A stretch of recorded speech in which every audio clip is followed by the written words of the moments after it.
Hi everyone, అందరూ బాగున్నారా అండి? నాకైతే అమ్మ వాళ్ళ ఇంటికొచ్చాక అస్సలు వీడియోస్ పెట్టడం అవ్వట్లేదు. షార్ట్స్తోనే ఏదో అలా మేనేజ్ చేస్తూ ఉన్నాను.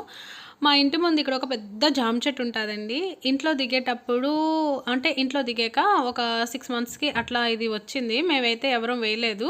అది ఎలా వచ్చిందో కూడా తెలియలేదు. జామ చెట్టు అయితే వచ్చింది. దీనికైతే ఫుల్ కాయలుంటాయండి. మామూలు కాయలుండవు.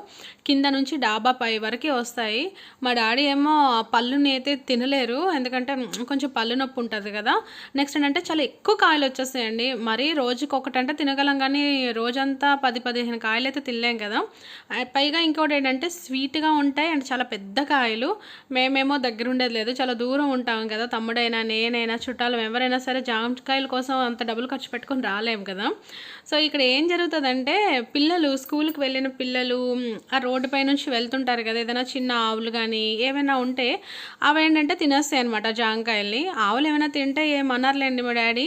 కానీ పిల్లలొచ్చి తీసుకుంటే మాత్రం నాకు ఫోను చేసి మరీ ఆ పిల్లల్ని తిడతా ఉంటారు. నేను అంటుంటాను, మీరెలాగా తినలేరు, మాకెలాగా ఇవ్వలేరు. సర్లేండి డాడీ పిల్లలే కదా తిననీయండి ఏముంది అనంటే అస్సలు ఒప్పుకోరండి. నేను కదా వాటిని అంత కేర్ తీసుకొని చూస్తున్నాను.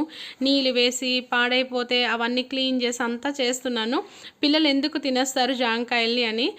దానికి ఏముందండి, పెద్దవాళ్ళు ఇంతేనా మారరా ఏంటో మరి. మా డ్యాడీ కూడా అంతేనండి. కొంచెం వయసు అయిందో లేదో కొంచెం చాదస్తం అయితే వచ్చేసింది మా డ్యాడీకి. ఆ జాంకాయలు ఆయన తినరు, మాకు ఇవ్వడానికి అవ్వదు. పిల్లలు తింటే వాళ్ళ మీద కోప్పడతా ఉంటారు. మేమైతే చెప్పి చెప్పి ఇంకా విసిగిపోయాము. మీ ఇంట్లో కూడా పెద్దవాళ్ళు ఇంతేనా? మా ఇంట్లో అయితే పెద్దోళ్ళందరూ ఇట్లానే తయారయ్యారండి.